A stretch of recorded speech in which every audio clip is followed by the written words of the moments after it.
दीजिए। Mister agriculture minister कहनी है तो वो कर सकते हैं। Agriculture minister I called sir, एक मिनट की बात है ना वो। अरे सुन लो अरे मंत्री जी, एक मिनट की तो बात है वो। सुनिए, 1 मिनट की तो बात है यू वो। रिप्लाई महोदय, रिप्लाई मैं राष्ट्रीय महत्व के बट इस महत्वपूर्ण मुद्दे को उठाने के लिए सदन के सभी सम्माननीय सदस्यों के प्रति आभार प्रकट करता हूं। मैं सदस्यों द्वारा लोगों और विशिष्ट रूप से किसान समुदाय के प्रति दर्शाई गई चिंता के लिए भी प्रशंसा करता हूं।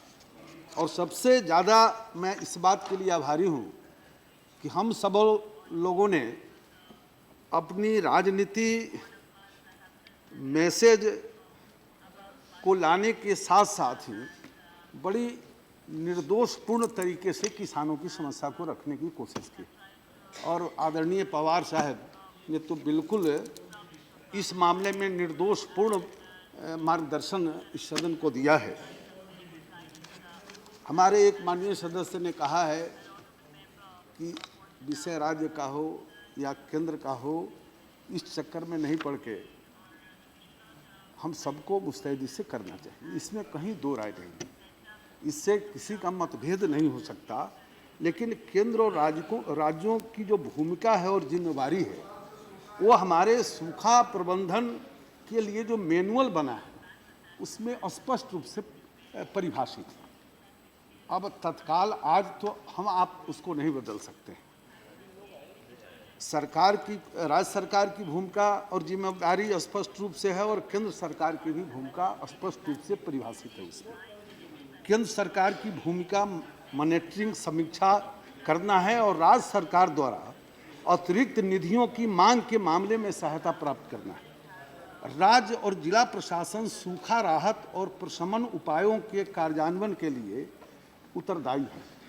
सूखे की घोषित करना संबंधित राज्य सरकार की जिम्मेवारी है। ये सूखा प्रबंधन हेतु जो मैनुअल है उसमें स्पष्ट है। महोदय, मौसम की जो स्थिति है, जो yeah, let us extend the time, eh? The House agree. Yeah. Okay, Yeah, please.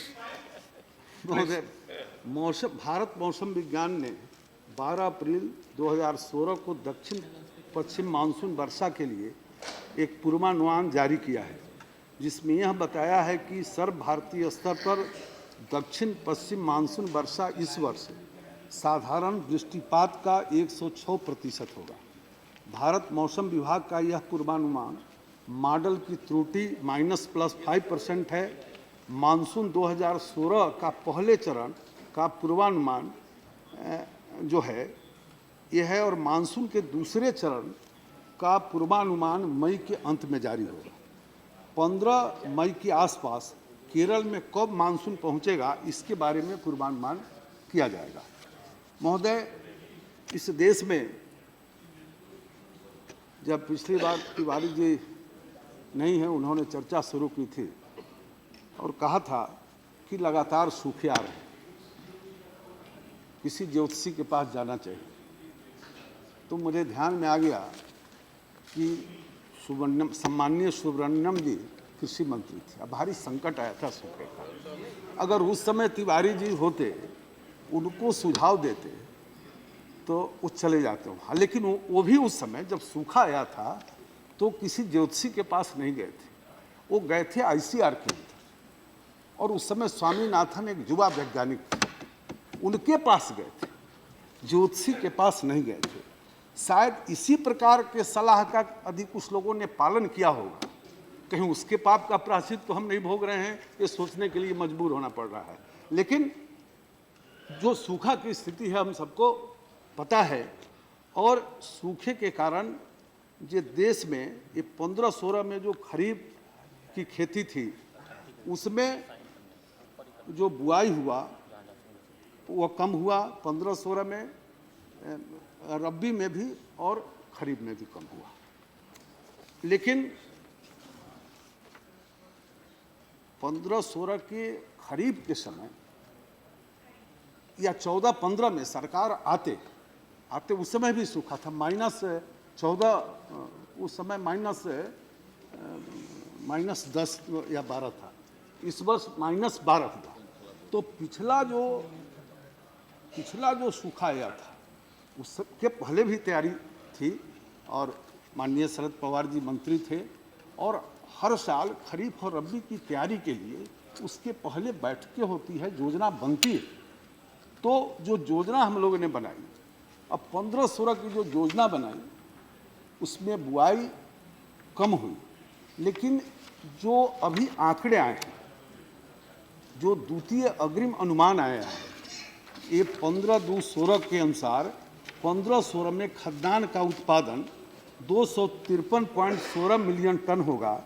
यह उत्पादन 14-15 की तुलना में 1.14 मिलियन टन अधिक होने का अनुमान है, ये अनुमान है। और बुआई कम हुई है, लेकिन उसमें मौसम ने भी साथ दिया कि इस बार रबी के फसल के समय, जो पिछले समय रबी के फसल के समय जितनी भारी ओलावृष्टि हुई थी उतनी भारी ओलावृष्टि नहीं हुई। इसलिए ये अनुमान जो है, द्वितीय अनुमान है कि पिछले वर्ष की तुलना में इस वर्ष उत्पादन ज़्यादा होगा। द्वितीय अनुमान है, अभी तीसरा चौथा अनुमान आएगा। महोदय, 600 जिलों के लिए कंटीजेंसी प्लान बनाकर राज्यों को उपलब्ध कराया गया था। ये शुरू में ही उपलब्ध कराया गया था। और ये जो कंटीजेंसी प्लान बनता है, ये जो केंद्रीय शुष्क भूमि कृषि अनुसंधान संस्थान, जो ICR का जो कंटीजेंसी प्लान है, इसको विकसित करता है, हैदराबाद के अंदर ये स्थित है। और राज्यों के अंदर जो विश्वविद्यालय हैं, राज्य सरकारें हैं, और जो ICR के संस्थान हैं, उनके सहयोग से कंटीजेंसी प्लान बनता है, और इसको हमेशा वो डेवलप करते रहते हैं। तो 600 जिलों के कंटीजेंसी प्लान ये जो उपलब्ध कराए गए हैं, और इसके भी लाभ मिले। इसमें फसल चक्र की स्थिति की, कौन सी फसल, बुआई की विधि, सूखा यदि इतना दिन आता है, 15 दिन सूखा है, तो फिर कौन सा फसल किस विधि से लगाना, तो ये सारे प्रिकॉशन सभी राज्यों को मुहैया कराया जाता है, और उसकी मॉनिटरिंग होती रहती है। और यदि वर्षा भी आती है ज़्यादा, तो उसके भी मार्गदर्शन इस कंटीजेंसी प्लान के माध्यम से राज्यों को मिलता है। हमारी सरकार सत्ता में आने के बाद से सूखा प्रभावित क्षेत्रों के लिए चारा विकास कार्यक्रम जो अपना एक चल रहा है, उसके तहत केंद्रीय मंत्रिमंडल ने 50 करोड़ रुपये स्वीकृत किए गए। राज्य सरकार से प्राप्त प्रस्ताव के आधार पर योजना के तहत आंध्र को 2.41 करोड़ रुपये, मध्य प्रदेश को 0.97 करोड़, राजस्थान को 4.84 करोड़, तेलंगाना को 12 करोड़, कर्नाटक को 12.5 करोड़, उत्तर प्रदेश को 1.92 करोड़, छत्तीसगढ़ को 0.96 करोड़, उड़ीसा को 14.40 करोड़। ये चारा विकास, अरे एक एक राज्य का मैं नाम बोल रहा हूँ। चारा के लिए सभी राज्यों को जो राशि दी गई वो मैं बता रहा हूँ। और पूरे जी, अरे भाई, ये उनके प्रस्ताव आते हैं, राज्यों के प्रस्ताव आते हैं, उस आधार पर उनको दिए जाते हैं। और पूरा विवरण मैं कितना आया था और कितना सैंक्शन हुआ, ये जो आप फरमा रहे हैं 50 करोड़, तो 50 करोड़ का चारा एक देखो, चारा विकास कार्यक्रम हमारा ही चलता है, और इन राज्यों को इतने पैसे जारी किए गए उनके प्रस्ताव आने के बाद। इसके अलावे ये जो चारे के लिए वो स्टेट डिजर्व 1 रुपया भी नहीं करती है, उसका मतलब है कि 2 करोड़ में क्या चारा आएगा? नहीं, चारा विकास कार्यक्रम, ये खेती क्या विकास? देखो ये तो योजना आपको बनाना ही नहीं चाहिए था, आपके समय से बना हुआ योजना है, ये बनाना ही नहीं चाहिए था आपको चारा विकास योजना। इस योजना को नहीं, लेकिन इस योजना की जरूरत है। मैं इसलिए उनको उत्तर दे रहा हूं कि इस पर उनकी उनका विरोध हो रहा है। ये योजना बनी है, अच्छी योजना बनी है और इसका लाभ होता है। ये मैं बता रहा हूं कि क्या किया गया, इसको जरा सुनिए। तो जब इसी को नहीं सुनिएगा तो बाकी बात तो सुनना और कठिन होगा। जहां तक जो लैंडलेस किसान हैं उसके लिए भी जब आपकी ही सरकार थी 2006-07 से एक योजना शुरू हुई थी भूमिहीन किसानों का समूह बनाकर उनको खेती करने के लिए कर्ज देने का। इसको भी कहिएगा कि ठीक नहीं है, आप ही के समय का है, लेकिन इतना जरूर सुनना पड़ेगा कि 2006-07 से 2013-14 तक करीब 7 साल के अंदर जो लैंडलेस किसान थे उनके 6 लाख ग्रुप बनाए गए। 6 लाख ग्रुप बनाए गए और इधर 2 बरस के अंदर उनके जो ग्रुप बनाए गए हैं वो 7 लाख से ज़्यादा ग्रुप बनाए गए हैं और 7,000 करोड़ रुपये सामान्यतया 5 किसानों का एक ग्रुप बनता है, 20,000 रुपया तक उसको दिया जाता है। तो 7 बरस में 6 लाख ग्रुप बनाए गए और 2 बरस के अंदर 7 लाख ग्रुप बनाए गए और 7,000 करोड़ रुपये उनको दिए गए। ये तो सुनना ही पड़ेगा ना। कृषि उत्पादक संगठनों को बढ़ावा देना, हम कोई नई बात नहीं बता रहे हैं, ये पहले से हो रहे हैं। हम स्पीड बता रहे हैं कि आप जो बोल रहे थे कि जैसे बहुत कुछ आपने किया, हमने तो कुछ कहा नहीं, बहुत अच्छा किया, देश देख रहा है। लेकिन कृषि उत्पादक संगठनों को बढ़ावा देने के लिए भी 29 राज्यों में अभी तक 5 लाख किसानों का लगभग 428 एफपीओ बने हैं और 2 लाख किसानों के 266 एफपीओ की पंजीकरण प्रक्रिया जारी है। अब आप इस पर कमेंट जरूर करेंगे एफपीओ क्या है। तो इसके द्वारा किसानों का जो है इनपुट मूल्य संवर्धन और मार्केटिंग संबंधी सुविधा मुहैया कराई जाती है। इसलिए एफपीओ फार्मर्स प्रोड्यूसर ऑर्गेनाइजेशन का निर्माण होता है और इस काम में भी सरकार बड़ी तेजी से लगी हुई है। कृषि ऋण डी राजा साहब उस सवाल को बराबर खेतीहर मजदूर होता है, टर्म जो है उसकी। अब सरकार की ये स्थिति है कि वो लैंडलेस किसान और खेतीहर मजदूर में फर्क नहीं कर पाती। आप उसको मजदूर, आप देखिए, ये मजदूर जो है, मजदूर है, उसको यदि भूमिहीन किसान कहेंगे उसको सम्मान भी लगा, मजदूर को सम्मान भी आप नहीं देना चाहेंगे। माने इतना दूरी बनाइएगा मजदूर से, मजदूर बोलिएगा ये आपको गौरवान्वित होइएगा, लेकिन हम गौरवान्वित तब होंगे जब मजदूर को हम लैंडलेस भूमिहीन किसान बोलेंगे, क्योंकि कृषि और किसान उसी के कारण जिंदा है। उसको सम्मान देने पर आपको इतराज होना ये निश्चित रूप से चिंता का विषय है, मेरे लिए नहीं, आपके लिए। 2015-16 में 8,500 करोड़ रुपए का कृषि ऋण लक्ष्य निर्धारित किया गया था। इसे बढ़ाते हुए सरकार ने कृषि ऋण का लक्ष्य 2016-17 में 9,000 करोड़ रुपए निर्धारित किया है। ब्याज पर किसानों को छूट, भारत सरकार द्वारा फसल ऋण के संबंध में जो ब्याज छूट देते हैं, हम 3% का देते हैं, 4% किसानों को देना पड़ता है। अब हम यदि ईमानदारी से सब यहाँ चर्चा कर रहे हैं तो 4-5 राज्य ऐसा है कि 4% अपने खजाने से रुपया निकालता है और 0% पर किसान को ब्याज देना पड़ता है।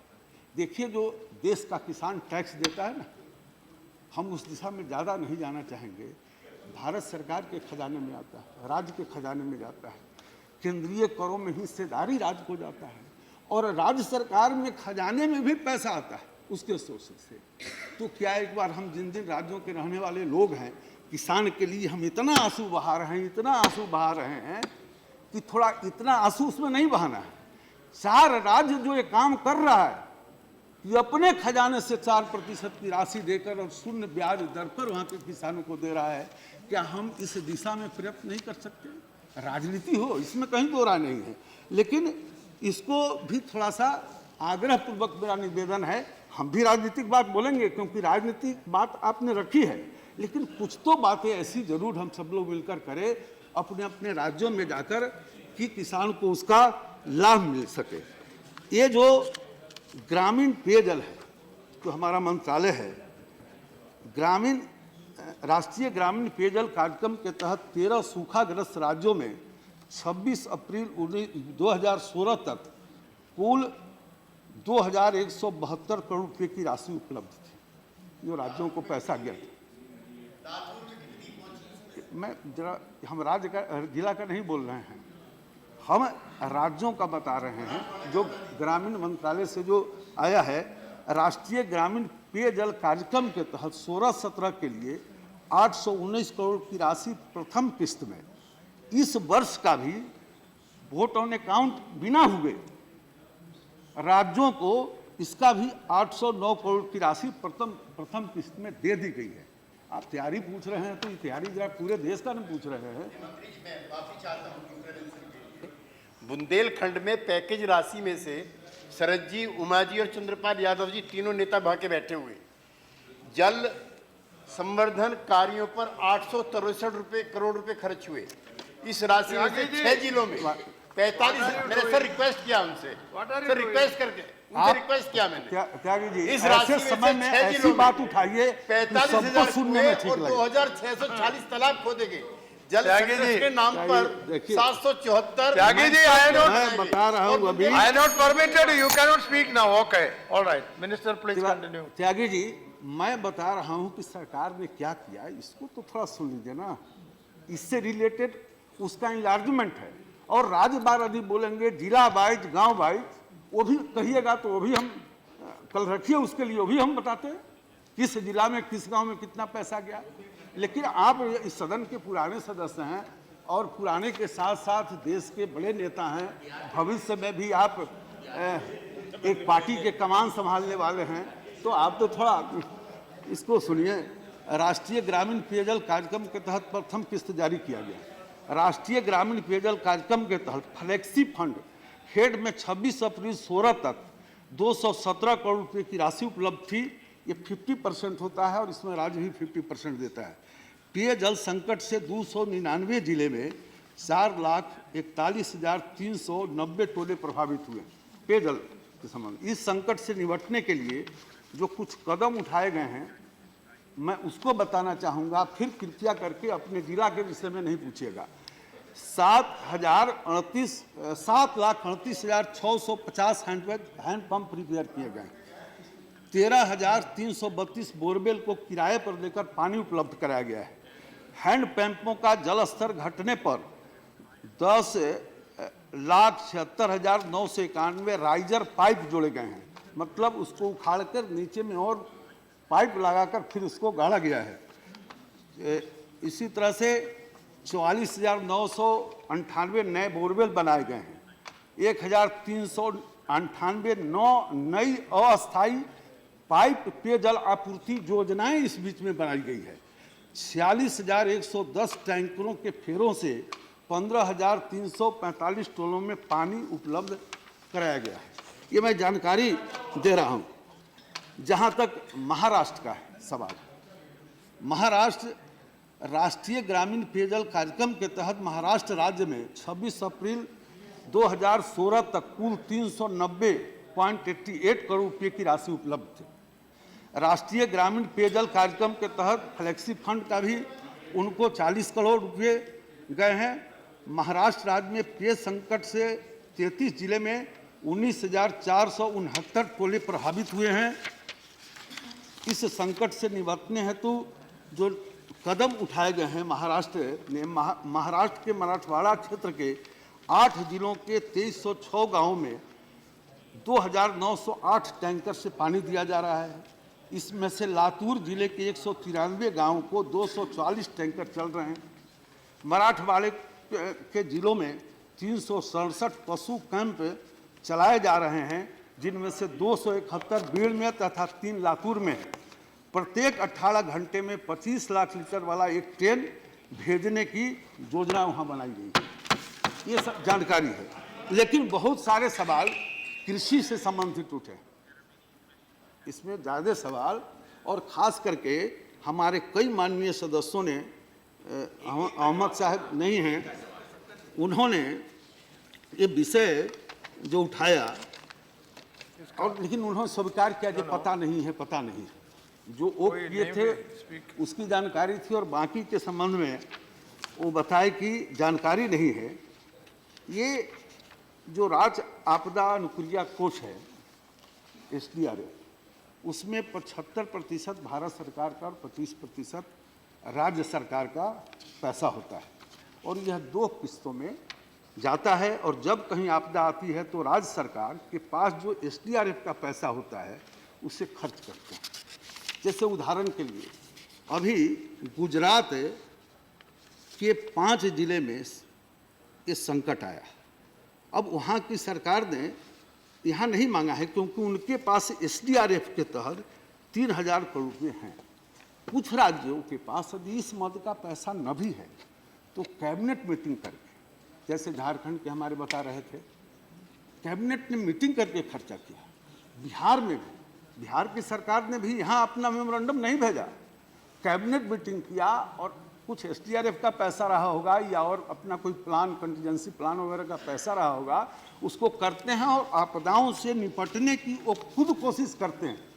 और जब ऐसा होता है कि उनके बर्दाश्त से बाहर होता है तो मेमोरेंडम देते हैं। पुरानी पार्टी है और ये बराबर बदलता रहता नहीं है। ये राष्ट्रीय आपदा कोष ये शुरू से आपने कहा कि बदलता रहता है, बदलता नहीं रहता है। ये गृह मंत्रालय के अंदर रहता है और सिर्फ जो 4 बातें हैं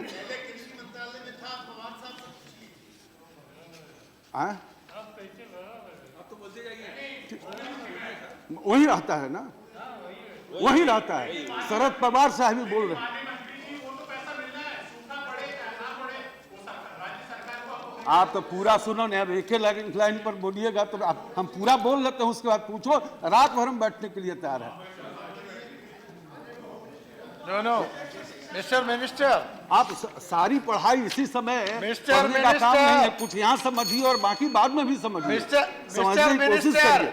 देखिए उसमें मंत्री जी, अच्छा, आप पूरा नहीं sorry, बैठने sorry, के लिए sorry. तैयार है, लेकिन मैं नहीं तैयार। ठीक मैं है। तैयार नहीं है। So, आप कंप्यूटर अब ये जो मोदी सरकार आई तो ये जो राष्ट्रीय आपदाएं हैं इसी में राज्य के आपदा कोष के पैसे भी खर्च होते हैं और NDRF से भी इसी में जाते हैं जो 12 आपदाएं हैं।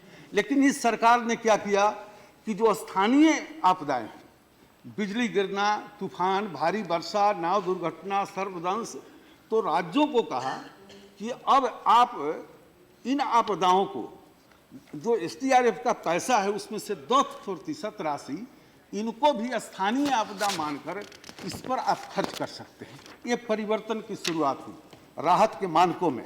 इसके पहले ये व्यवस्था नहीं थी। फिर SDRF में जब पैसा कम पड़ता है, समाप्त हो जाता है, उनके कंट्रोल से बाहर होता है, तो वो ज्ञापन भेजते हैं। हम लोग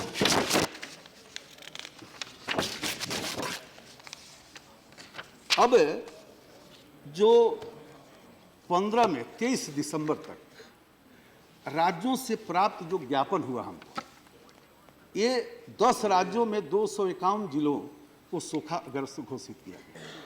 ये ज्ञापन राज्य सूखाग्रस्त कौन इलाका होगा, ये राज्य सरकार को अधिकार है। ये भारत की सरकार घोषित नहीं कर सकती है और इसको भी समझने की परेशानी होगी तो बाद में वैसे लोग समझ लेंगे। और हमारी केंद्रीय टीम गई और तुरंत गई। हमारे अहमद साहब बोल रहे थे और ये पहले से भी जाती रही है और हमारी टीम भी गई और उसने बैठक करके वहाँ से जो अपना रिपोर्ट दिया उसके आधार पर जो रिलीज हुए हैं वो भी मैं चर्चा करूंगा। लेकिन ये जो 251 जिले हैं इसके अलावे भी अभी जो पेयजल संकट आया है तो इसके कारण जो कोर्ट में अच्छा टीम भारत सरकार की जाती है। 60 बरस आपके टीम को लोगों ने पत्थर मारा है और 2 बरस हमारे टीम को भी पत्थर मारा तो कौन बड़ी बात हो गई। 60 बरस आपके टीम को पत्थर लोगों ने मारा है। पीड़ित लोग कुछ भी कर सकते हैं, जिनकी पीड़ा है वो कुछ कर सकते हैं।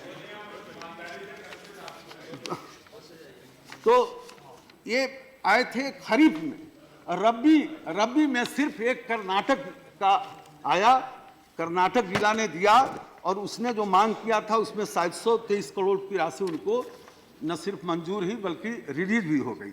इसके अतिरिक्त राजस्थान से 15 जिलों के लिए कल प्राप्त हुआ है, ओलावृष्टि से कल प्राप्त हुआ है, और अहमद साहब नहीं है बताती है, कल प्राप्त हुआ है और आने वाले कल को टीम जाएगी।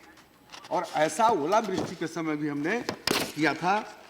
इसके बाद महोदय, प्रकृति के प्रकोप को ठीक है हम नहीं रोक सकते, लेकिन उससे उत्पन्न होने वाला जो कष्ट है, जो आपदाएं हैं, उसको कम करना किसी भी सरकार का दायित्व, और भरपूर राहत देना। राहत पहला है, तब बाद की मदद बाद में। तो इस दृष्टि से आप जब देखेंगे महोदय, तो राहत के मानकों में जो परिवर्तन किया गया, अभी कोई सदस्य बोल रहे थे कि 2 हेक्टेयर तक का, अरे पहले तो 2 साल पहले तक 1 हेक्टेयर पर मिलता था। 1 हेक्टेयर पर और 50% नुकसान होगा तभी ये मिलता था, लेकिन इस सरकार ने 2 हेक्टेयर किया है और 33% तक नुकसान होगा तो भी मिलेगा। इस सरकार ने किया है, सरकार में आते ही किया है। और इतना ही नहीं, बल्कि पहले प्राकृतिक आपदाओं में जब मृत्यु होती थी तो 1.5 लाख रुपया मिलता था, इस सरकार ने उसको 4 लाख किया। महोदय, मैं ये भी बताना चाहता हूं कि प्रति एकड़ जो राशि मिलती थी, पहले वर्षा सिंचित 4,500 रुपये प्रति हेक्टेयर था, उसे 6,800 रुपये किया गया है।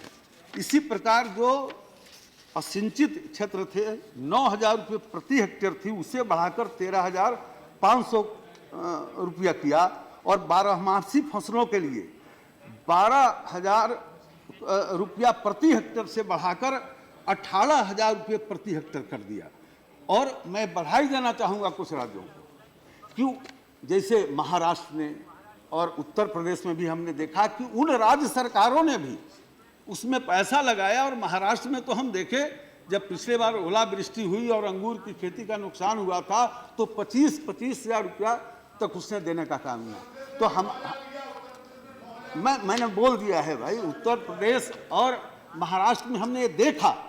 अब हमारा भी दायित्व बनता है कि जरा राज्यों के अंदर भी थोड़ा समय देकर सरकारों, अरे मेरा विनती है कि सब राज्य सरकार पैसा लगाए, भारत सरकार भी देती है, ये मेरे कहने का आग्रह मेरा ये है।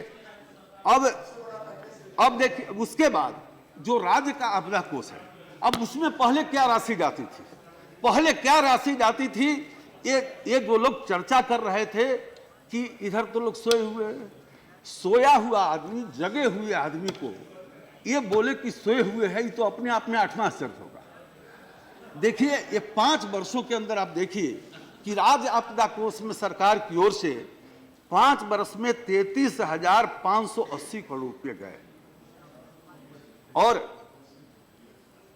अभी 5 वर्ष के लिए ये 1516 से बढ़ाकर उसको 61,219 करोड़ रुपए का आवंटन कर दिया गया, लगभग 1.25 गुना किया गया है। बिल्कुल बिल्कुल। नहीं सर, मैं इसी पे सिर्फ प्रश्न है मेरा सीमित प्रश्न है, क्योंकि मंत्री, अरे हर चीज पे झगड़ा नहीं किया करो। मेरा एक आपके माध्यम से कृषि मंत्री जी से एक प्रश्न है, जो आपने अभी ये आंकड़ा दिया कि इतने पैसे का आवंटन कर दिया गया है, इस साल के बजट के अंदर जो बढ़ा हुआ दिखाया गया 15,000 करोड़, वो रेवेन्यू का हेड से हटाकर वो जो राहत का पैसा था आपने उसको शिफ्ट कर दिया। तो आप कृपया इसको जांच करें, ये बिल्कुल अभी बजट पे चर्चा होगी, ये पैसा बढ़ा नहीं है। आप लोग कहने को कह दें, आप विषयांतर हो रहे हैं। और आप ये भी, आपका विषय है नहीं कि हमने कृषि का जो बजट बढ़ाया है उस विषय में आप बोल रहे हैं, उस पर भी मैं आऊंगा। आप ये भी बताने की कृपा करें, मैं वो भी कि हमारी जीडीपी का, बात तो सुन ले, हमारी जीडीपी का कितना प्रतिशत परसेंटेज बजट का एग्रीकल्चर के लिए है, आप परसेंटेज बताइए। महोदय, मेरा विषय क्या है, आप जो विषय लाए उस पर जब मैं बोलूंगा तब उस समय का विषय। अभी मैं आपको ये बताना चाहता हूं कि 5 वर्षों तक राज्य आपदा कोष में 33,000 करोड़ रुपए गए और अब 5 वर्ष के अंदर इस वर्ष से 61,000 करोड़ रुपए जाएंगे।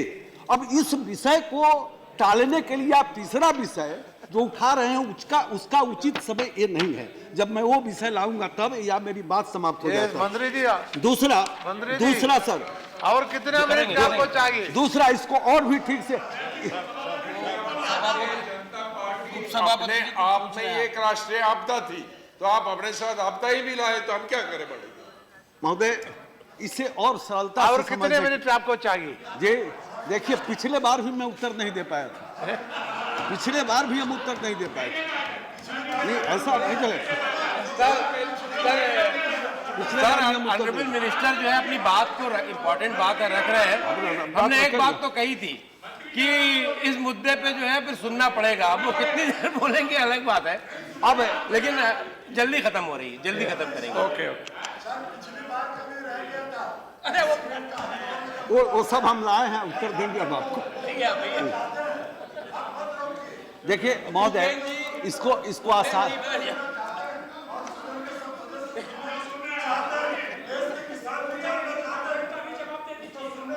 Yeah, Bhupendra ji, बैठिए। Now, that is this, don't do that.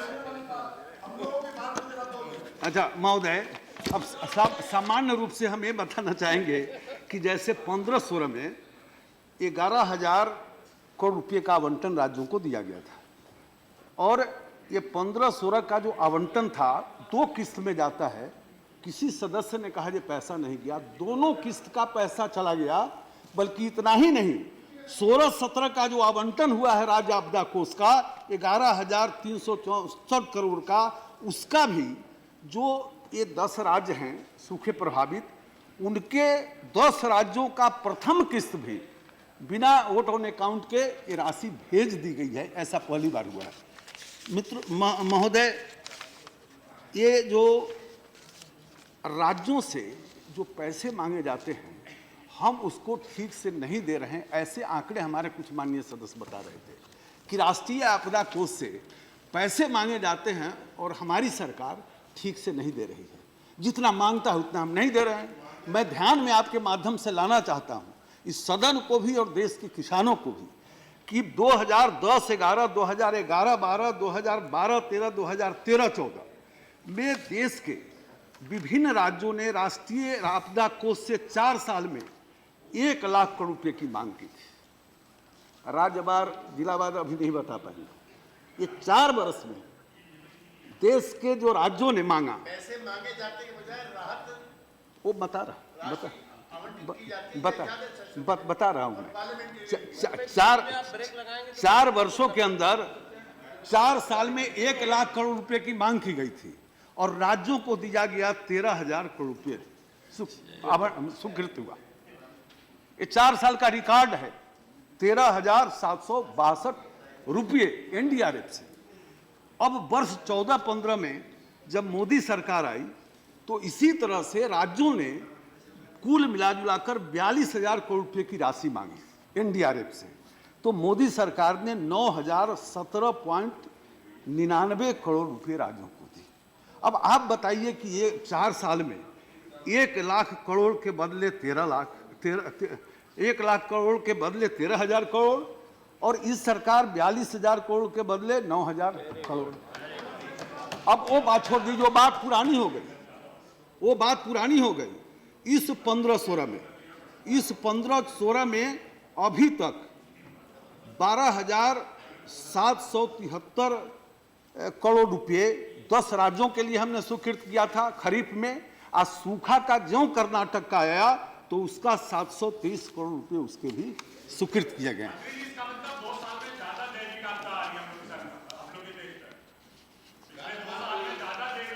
मैं 4 साल की जब चर्चा कर रहा था ना तो इसी में ये 9-10 का जो था आया था वो भीषण आपदा था, वो भी था सर।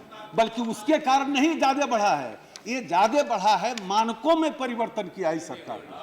इसको ध्यान में रखिए, मानकों में परिवर्तन किया है। और अभी कोई राज्य सरकार अभी बात करता है, जैसे कर्नाटक की बात हो रही थी। अब कर्नाटक 2011-12 में 6200 करोड़ रुपए की मांग की थी, उस समय उसको मिला था 469 करोड़ रुपए की राशि। और इसी प्रकार 12-13 में 7672 करोड़ रुपए मांगा तो केंद्र ने दिया 526 करोड़। अभी मोदी सरकार में 15-16 में 3800 करोड़ रुपए मांग किया तो 1500 करोड़ रुपए उसको मिला। अब इस आंकड़ा को देखिए। और पुनः 15-16 में रबी के सूखे के लिए कर्नाटक सरकार ने 824 करोड़ रुपए की मांग की थी, उसको मिला है 723 करोड़। अब इन आंकड़ों को यदि देखें तो हम सभी राज्य का नहीं, लेकिन हमारे कुछ माननीय सदस्य जो विषय को उठा रहे थे, तेलंगाना वाले उठा रहे थे, उत्तर प्रदेश के भी माननीय सदस्य उठा रहे थे। तो मैं उत्तर प्रदेश के माननीय सदस्यों के भी ज्ञानवर्धन की कोशिश करूंगा कि यदि आप उत्तर प्रदेश की बात करें तो अंतर बहुत साफ नजर आता है। सूखे और ओले वृष्टि से प्रभावित किसानों के लिए उत्तर प्रदेश ने जितना मांगा, तत्कालीन केंद्र सरकार ने भरपूर मदद नहीं की थी। उदाहरण के लिए 2009-10 में सबसे बड़ा सूखा आया था और उस समय आपने मांगा था 12,133 करोड़ रुपए, आपको मिला था 515 करोड़ रुपया। 15-16 में सूखा पीड़ित के लिए आपने मांगा था 2057, हमने दिया 1304 करोड़ रुपया। आप करिए 2057.79 करोड़ रुपए की मांग की थी, हमने दिया 1304 करोड़ रुपये। और 13-14 में जब ओलावृष्टि आई थी ना, और ओलावृष्टि और अतिवृष्टि आई थी, और 14-15 में, तो उस समय आपको 2801 करोड़ रुपए की राशि दी गई थी। आज तक के इतिहास में उत्तर प्रदेश को इस 2 बरस में जितनी राशि गई है राष्ट्रीय आपदा कोष से, उतनी राशि कभी नहीं। अब मनरेगा की चर्चा हो रही थी। अब मनरेगा सुनना पड़ेगा सर। अब मनरेगा सुनो भाई।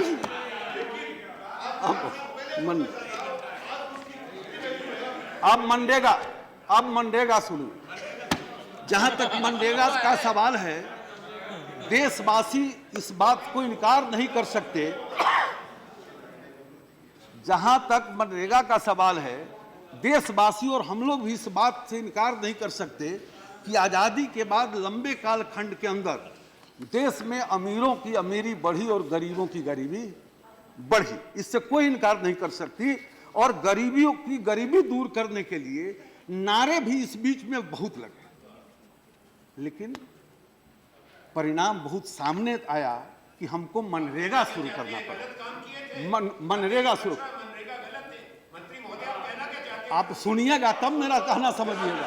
आप सुनिएगा, आप जब सुनिएगा तब मेरा काम समझिएगा। आप जब सुनेंगे तब मेरी बात समझेंगे। आप मेरी बात जब सुनेंगे तब मेरा सब हिसाब लीजिए। मैं हिसाब दे रहा हूं, आप सुनिए। आप सुनिए कि जो नारे दिए गए, नारे लगाए गए, यदि निष्ठा से काम किया गया होता तो मनरेगा की जरूरत नहीं पड़ती।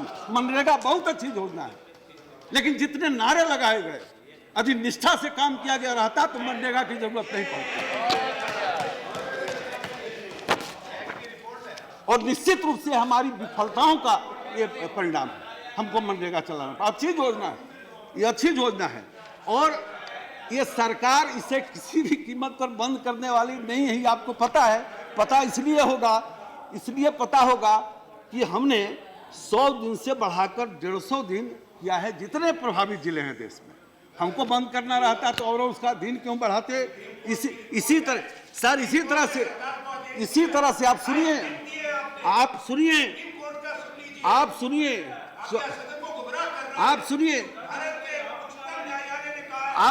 पहले, आप पूरा सुनिए।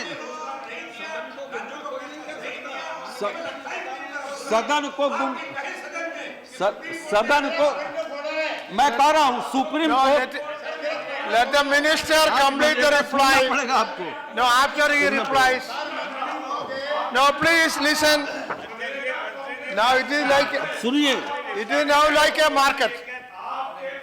आप लोग बैठिए. Let them. Are you, Mr. Minister? मैंने जो अभी Don't बोला deal वही that. बात प्रधानमंत्री जी बोले, मैंने जो अभी बोला वही बात प्रधानमंत्री जी बोले। मैं जो Mister- अभी बोला कि गरीबी हटाओ के नारे लगाए निष्ठा से किए रहते अरे तो सुनिए, मिलेगा कि जरूरत मंत्री नहीं पड़ती। साहब, एकदम सब और मंत्री साहब, अच्छा, आपको जो रिप्लाई देना है, address the chair and reply करो. Don't listen to any of this. You reply to me. After he completes the reply, if you want, I will allow. No, not in between. No, please. No, sit down. Let me sit down. After he completes the reply, if you are very particular, I will allow one or two people. But let him finish the Modi reply. Sarkar- Now it is like a market. I don't want to be like that. See, Mr. Minister, address the chair. Yes, yes, sir. That is the problem. You address the chair. ठीक है, ठीक You है, are not to address anybody else. ठीक है sir. Please. Yeah. महोदय, मैं आपके माध्यम से Please. सदन को ये बताना चाहता हूं और माननीय उन सदस्यों को भी कि मोदी सरकार के पहले 12-13 में 33,000 करोड़ रुपए और 13-14 में भी 33,000 करोड़ रुपए आवंटित हुए थे। मोदी सरकार ने 14-15 में 34,000 करोड़ रुपए आवंटित किए हैं, 34,000 करोड़ रुपए, और 15-16 में 34,699 करोड़ रुपए का बजटीय आवंटन दिया है। 2006 के बाद पहली बार आरई के स्तर पर बजट को बढ़ाकर जितना बजट एलोकेशन था उससे ज़्यादा बढ़ाकर और 37,088 करोड़ रुपए कर दिया गया। यह लगभग खर्च हो चुका है, यह खर्च हो चुका है।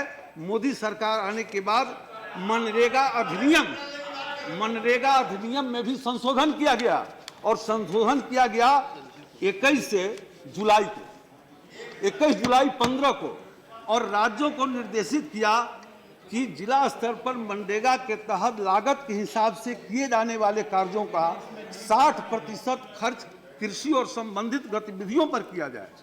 और मनरेगा के अधिनियम के जो मास्टर परिपत्र हैं और उसमें इसका विस्तार से वर्णन करके और कृषि कार्य पर उसका परिणाम हुआ कि कई राज्य ने इस वर्ष 62%, 63% पैसा कृषि कार्यों पर खर्चा किया है और वित्तीय वर्ष 16-17 में 38,500 करोड़ रुपए का प्रावधान है।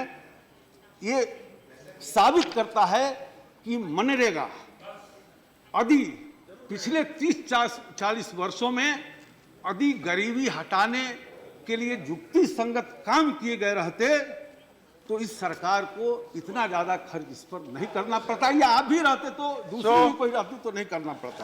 महोदय, Now tell me how much more time, because महोदय, if you take more time then the bill will not be taken up. I am telling you.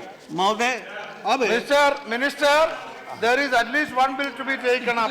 Ji sir, जी So sir, try to conclude. जी sir, Try to conclude. महोदय, Yeah. अब मेरा Try to conclude. ये Bundelkhand package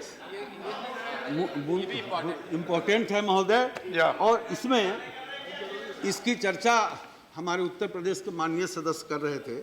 ये Bundelkhand package पुराना है और मैं इतना ही विनती करूंगा कि बुंदेलखंड पैकेज 2 राज्यों को गया और उसके जिले भी नोटिफाइड थे। जरा आंकड़ा देख लें कि एक पड़ोसी राज्य को जो पैकेज गया तो जितने जिले थे उसमें सिंचाई का एरिया कितना बढ़ा और उत्पादन कितना बढ़ा, और उत्तर प्रदेश के अंदर उत्पादन कितना बढ़ा और सिंचित एरिया कितना बढ़ा, ये साबित कर देगा कि बुंदेलखंड पैकेज का किस प्रकार से इन्होंने दुरुपयोग किया।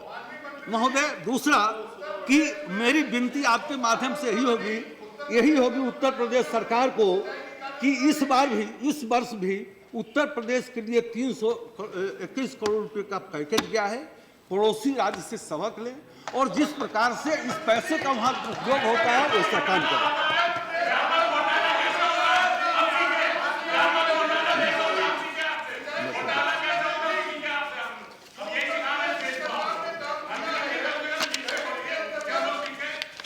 Okay. Okay. अब मैं अपना विषय एक ही विषय बात करके मैं समाप्त करूंगा, एक विषय रख के समाप्त करूंगा। ये अभी आदरणीय अहमद पटेल साहब बोल रहे थे कुछ,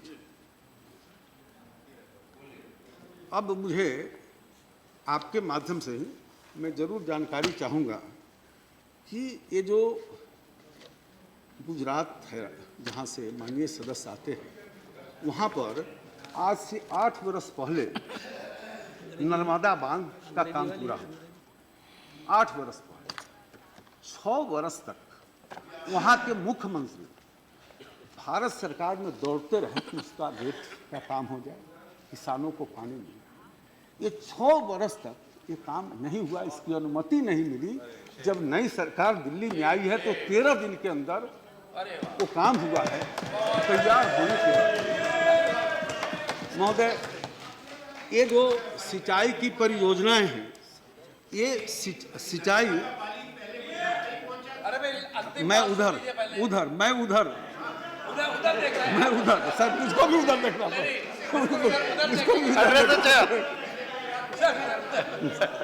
मुझको भी उधर देखना पड़ा।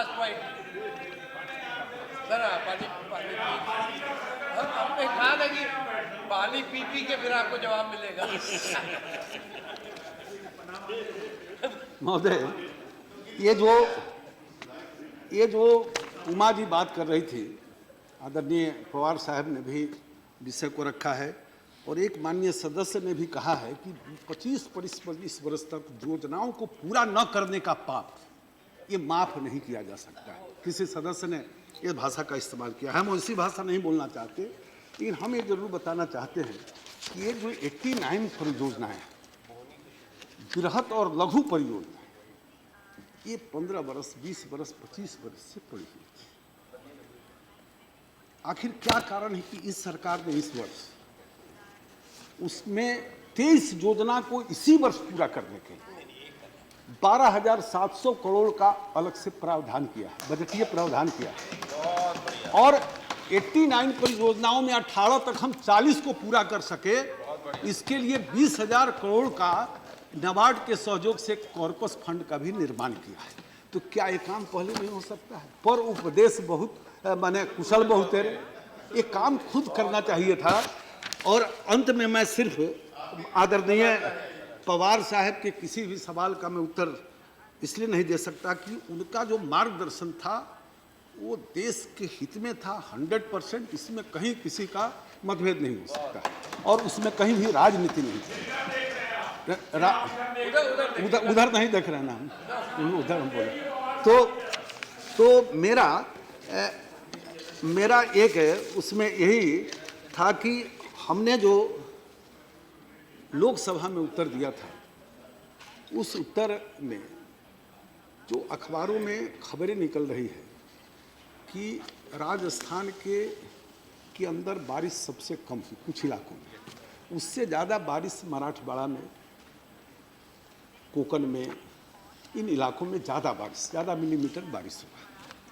सूखा बड़ा कारण है, वर्षा कम होना है बड़ा कारण है, लेकिन वो अखबार लिखता है कि यही यदि कारण होता तो उससे जिन इलाकों में, देश के अन्य इलाकों में कम बारिश हुई, वहाँ इस प्रकार की भयावह स्थिति होती। तो इसके दूसरे कारण बता रहे थे उसमें कि जो बांधों के निर्माण किए गए 18 जो तीर्थ बोलते हैं ना, वो सबसे ज़्यादा उसको तीर्थ बोलते हैं, जो बड़े बड़े बांध हैं सबसे ज़्यादा महाराष्ट्र में है, जो हमने पढ़ा था। और अधिकतर जो चीनी मिल, मैं गन्ना उत्पादक हूँ, चंपारण में आज़ादी के पहले 52 चीनी मिलें थी और आज भी यदि सबसे ज़्यादा चीनी मिले हैं तो। और ध्यान में होगा कि गन्ना किसानों का ये सरकार जब आई थी तो 21,000 करोड़ रुपया बाकी था। कितने उपक्रम किए गए हैं तब जाके पुराना बकाया 1,000 करोड़ से नीचे आया है। गन्ना किसानों के प्रति पूरी सहानुभूति, हम खुद किसान हैं, लेकिन गन्ना मिलों के हितों को ध्यान में रखते हुए बांधों का निर्माण किया गया, क्षेत्रीय संतुलन नहीं रहा, सबसे ज़्यादा असिंचित भूमि उसी इलाके में किसानों का रहा। ये अखबार का लिखना है, तो निश्चित रूप से गलत भी, अखबार में गलत खबर भी आती है सर। तो इसलिए मैंने ही मांग किया था वहाँ कि इस पर अलग से एक बार चर्चा हो जाए। इस तरह की खबरें आ रही हैं, ये मेरा था, कोई मेरा गन्ना और गन्ना किसान के प्रति कोई मेरा विक्षोभ नहीं था। और आज भी मैं इसके लिए आदरणीय पवार साहब को कहना चाहूँगा कि मेरा विषय सिर्फ इतना है कि असलियत क्या है, असलियत क्या है, इस पर एक बार चर्चा हो। कारण कि हम सब लोगों को मिलकर किसान का भला करना है। अपनी राजनीति का भला आड़ में जरूर करें, लेकिन जब पोल खुलेगा तो भारी नुकसान होता है। जब सब किसान के बीच पोल खुल जाएगा कि आप राजनीति ज़्यादा कर रहे हैं तो नुकसान उसका होता है। और सब हम लोग राजनीति करने वाले हैं, और देश तब समृद्ध बनेगा जब देश का किसान समृद्ध बनेगा। इसी भाव से हम सब बोल रहे हैं। तो सब जब हम इस भाव से बोल रहे हैं तो इस भाव से करने में क्यों दिक्कत आती है, या इतने दिनों तक ऐसा करने में क्यों दिक्कत आया। अब प्रधानमंत्री सिंचाई योजना है, मैं आदरणीय शरद जी से विनती करना चाहूँगा कि देखिए, जल का कम से कम उपयोग हो, पर ड्रॉप मोर क्रॉप। अब 4-5 ऐसे राज्य हैं, आदरणीय शरद जी को भी अनुभव होगा, इनके समय भी हुआ होगा, लेकिन हम तो 2 साल से उसको माइक्रो इरिगेशन के लिए पैसा दे रहे हैं, वो पैसा खर्च नहीं हो रहा। अब राज किस पार्टी का ही अलग विषय है, लेकिन हम राज का नाम ले लेंगे तो फिर वो पॉलिटिकल हो जाएगा। हम एक कॉपी आप सबके पास भेजते हैं। सवाल पैसे का नहीं है, उड़ीसा की चर्चा कर रहे थे और मैं वहाँ गया, बैठक किया। अब RKY का पैसा ही खर्चा नहीं हुआ। मुझको नहीं लगता है कि साल पैसा खर्च, सवाल पैसे का नहीं है। सवाल यह है कि जो पैसा जा रहा है उसका उपयोग हो, और राज्य सरकार भी अपने अपने खजाने से किसान के हित में खर्चा करे। हम सब लोग जिस राज्य में भी जाएं, राजनीतिक काम से भी जाए, तो राज्य सरकार के साथ बैठकर और मेरे यहाँ से भी जो जानकारी हम सबको उपलब्ध कराएंगे। और हमारे प्रधानमंत्री जी का बहुत साफ सोच है कि जब तक किसान मजबूत नहीं होगा तब तक देश मजबूत नहीं होगा। और इसी सपना को पूरे करने में सरकार लगी हुई है। और आप सभी आइए, मिलिए और हम सब मिलकर देश के किसान को मजबूत बनाएं। इसी विनती के साथ मैं बात समाप्त करता हूं।